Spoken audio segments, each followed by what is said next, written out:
دكتور احمد ابراهيم. دكتور احمد ابراهيم هو دكتور صيدلي، شريك ومؤسس في البيت الرياض، خبره في مجال الرياضه وصناعه الرياضه 15 سنه.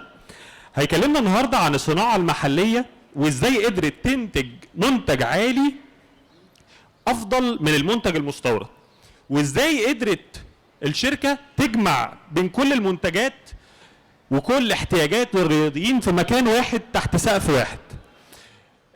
البراند من التوب براندز على امازون وعلى نون، وعلامتهم التجاريه مسجله من 6 سنوات.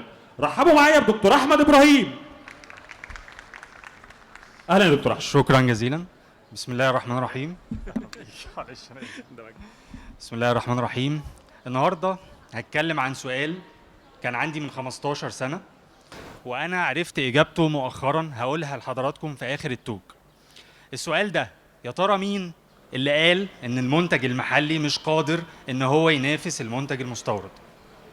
خلينا نرجع بالزمن شويه لورا، من 20 سنه تقريبا مصر كانت بتصنع صناعات كتير جدا، وكان في مصانع كبيره جدا في مصر، بس لبعض العراقيل اللي حصلت في السوق في مصانع للاسف قفلت وصفت العماله بتاعتها. بس من 10 سنين رجع الموضوع يتحسن اكتر واكتر،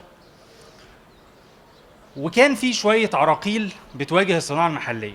خلينا نفتكر كده مع بعض، يا ترى مصر بتصدر ايه اصلا؟ مصر بتصدر منتجات غذائيه، مصر بتصدر حديد وصلب، مصر بتصدر ادويه، مصر بتصدر منتجات ملابس بحوالي 2.5 مليار دولار، ده اخر رقم انا اعرف بيه. واغلب الصادرات في قطاع الملابس هي لبراندات عالميه بتكون فخوره جدا وهي حاطه اسم ميد ان ايجيبت على البرودكت بتاعها.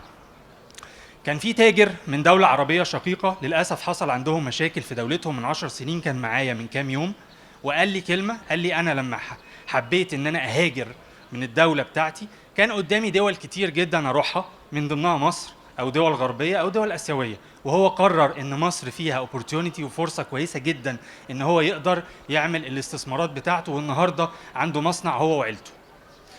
ده كان بارقة أمل لينا في الشركة بتاعتنا. احنا داخلين المجال الرياضي من حوالي 15 سنة في المكملات الغذائية السبلمنتس، وشفنا الجاب دي في 2011 و2012 2013 ان مفيش منتجات مصنعة محلي، اغلب المنتجات بتبقى مستوردة.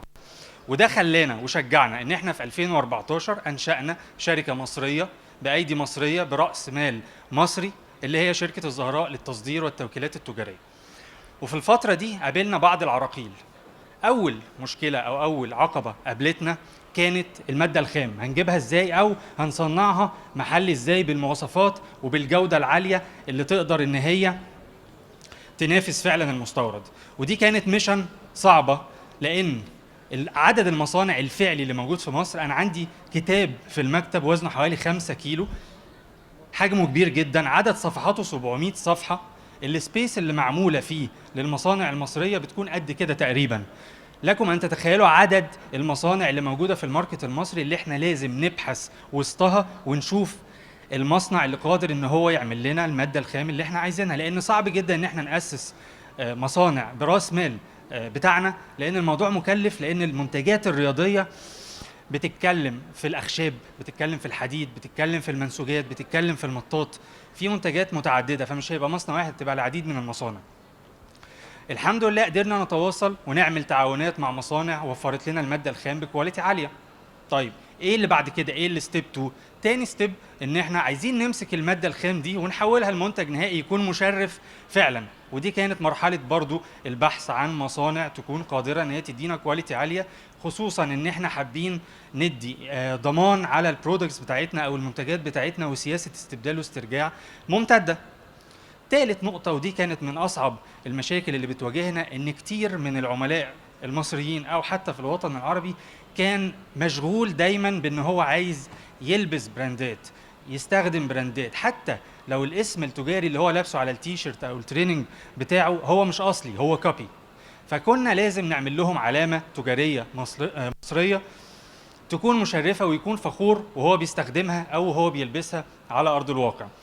وهنا عملنا البراند بتاعنا اللي هو أثليت هوم بيت الرياضي، اللي هنتكلم عنه كمان شوية. ثالث عقبة عندنا كمان كانت الديفالويشن بتاع العمله، التغير في سعر الصرف بتاع العمله المصريه. وللاسف دي كانت من اشد العقبات اللي قدامنا، كنا بنتغلب عليها ان احنا بنعمل بالك اوردرز على قد ما نقدر علشان نعمل كميات من المنتجات علشان نحاول نمتص شويه التغير في سعر الصرف. اخر عقبه كانت بتواجهنا وهي من 10 15 سنه كان السوق الرياضي اصغر من دلوقتي بكتير. الفتره الاخيره في اخر 10 15 سنه حصل نمو كبير جدا، فما كانش فيه ذوي خبره يشتغلوا في الاقسام المتعدده زي السيلز والماركتينج والبي ار من ذوي الخبره الرياضيه. فده وفر لنا او شجعنا ان احنا نعمل ليهم باكجز كويسه في الشركه، من المرتبات بتاعتنا، من العمولات بتاعتنا، ان هم يحسوا ان هم الشركه بتراعيهم قدر استطاعتها علشان يقدروا يدوا احسن ما عندهم للشركه. وبعد كده وفرنا لهم تواصل او تدريب مهني مع اكبر منصه تدريب في الوطن العربي علشان ينموا مهاراتهم اكتر واكتر. وده هيخليني اتكلم معاكم في نقطه واقول لكم وجهه نظري المتواضعه في البوينت دي. اي حد بيتخرج لسه من الكليه بيبقى عنده دايما سؤال في دماغه، يا ترى انا لما هخرج من الكليه انا هشتغل ايه؟ هل انا هشتغل في شركه من الشركات ولا هفتح بيزنس خاص ليا؟ الاختيار بيكون صعب. انا هقول لكم وجهه نظري المتواضعه، ان هو الموضوع ببساطه احنا نستشير وبعدين نستخير.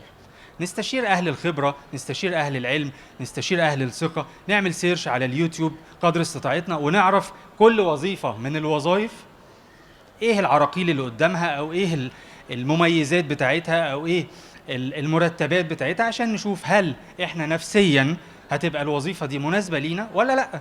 وفي نفس الوقت لو انا عايز افتح بيزنس لنفسي لازم اشوف قدراتي الماديه والنفسيه، هل انا بقدر ادير بيزنس، هل انا عندي خبره فيه ولا لا. ما ينفعش ابقى طول عمري بشتغل في مطاعم واروح افتح مثلا جيم او افتح شركه ملابس رياضيه، لازم يبقى عندي اكسبيرينس في المنطقه دي. طيب خلينا نرجع لمرجوعنا للبراند اللي احنا اسسناه في مصر او العلامه التجاريه بتاعتنا. العلامه التجاريه بتاعتنا هي كانت بيت الرياضي اثليت هوم. دي كانت شعله الانطلاق ليها كانت في 2016. دخلنا 2016 واحنا معانا منتج واحد فقط لا غير بنصنعه محلي. الفرع بتاعنا كان في طيبه مول مدينه نصر، كان حجمه حوالي 40 او 50 متر بالكتير. النهارده بعد حوالي 7 سنين بفضل الله احنا عندنا 3 فروع، 2 في مدينه نصر وواحد في مصر الجديده. احنا من التوب براندز على اكبر ويب سايتس اي كوميرس في مصر وفي الوطن العربي. عندنا سياسه استبدال واسترجاع بتصل الى 90 يوم ممتده، لان احنا واثقين في المنتجات بتاعتنا اللي احنا بننتجها. عندنا كمان ضمان على الادوات الرياضيه، احنا بندي حضراتكم ضمان 6 شهور لحد 2 سنين على الادوات الرياضيه، لان برضو احنا واثقين في المنتجات الخاصه بينا، مش قلقانين. لو حصل ليها اي مشكله لا قدر الله احنا باذن الله هنبقى مؤهلين ان احنا نصينها، وحتى لو ما عرفناش ان احنا نعمل لها صيانات كافيه هنبدلها لحضراتكم. ختاما للموضوع، حابب ارد على السؤال اللي انا سالته في اول التوك، اللي هو مين يا ترى اللي من مصلحته ان هو يشوه الاسم او صوره الصناعه المحليه في مصر. للاسف هي بعض الانظمه الحاكمه في دول غربيه هي اللي عايزه تثبط عزيمه المصريين وتوريهم ان هم ما بيعرفوش يصنعوا، لان هم بيتمنوا زوالنا الى حد كبير. وده واضح وجالي على ارض الواقع من الاحداث اللي بتحصل النهارده في فلسطين. ربنا يرحم شهدائنا ويصبرهم يا رب وينصر فلسطين. وده واضح المنهج بتاعهم اللي هم ماشيين بيه ضد المصريين. عشان كده وجهة نظري المتواضعة ان احنا لازم يتعمل تكاتف شعبي زي ما هو حاصل النهارده في المقاطعه، ويا ريت تبقى استغناء مش مقاطعه بس، يحصل تكاتف شعبي حوالين البراندات المصريه. على فكره انا النهارده مش بتكلم باسم براند اثليت هوم بيت الرياضي بس، لا انا بتكلم باسم كل البراندز المصريه، كل العلامات التجاريه المصريه هي محتاجه دعم اكتر من حضراتكم ناحيتها. انا عارف ان في بعض الشركات او بعض المصانع للاسف ممكن تكون مصريه وانتجت منتجات وحشه، ويعني الى حد ما عملت سمعه مش كويسه، بس برضو ده بيحصل في المنتجات المستورده. في براندات كبيره وموجوده على ارض الواقع والبرودكتس بتاعتها ممكن يبقى فيها مشاكل.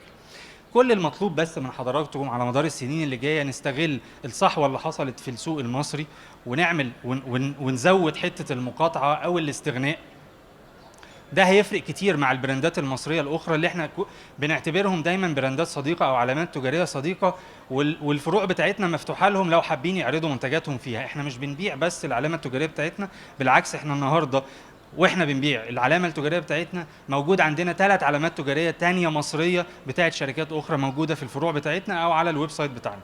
العلامات التجاريه محتاجه دعمكم يا جماعه، يا ريت تقفوا جنبها قدر استطاعتكم، وان شاء الله ان شاء الله ان شاء الله نرد الموضوع ونحسن المنتجات بتاعتنا في اقرب وقت. شكرا جزيلا. وانا بس ادعو الله بالرحمه لوالدي العزيز المهندس ابراهيم منصور، لان هو كان مؤسس فكره بيت الرياضي اثليت هوم. شكرا جزيلا.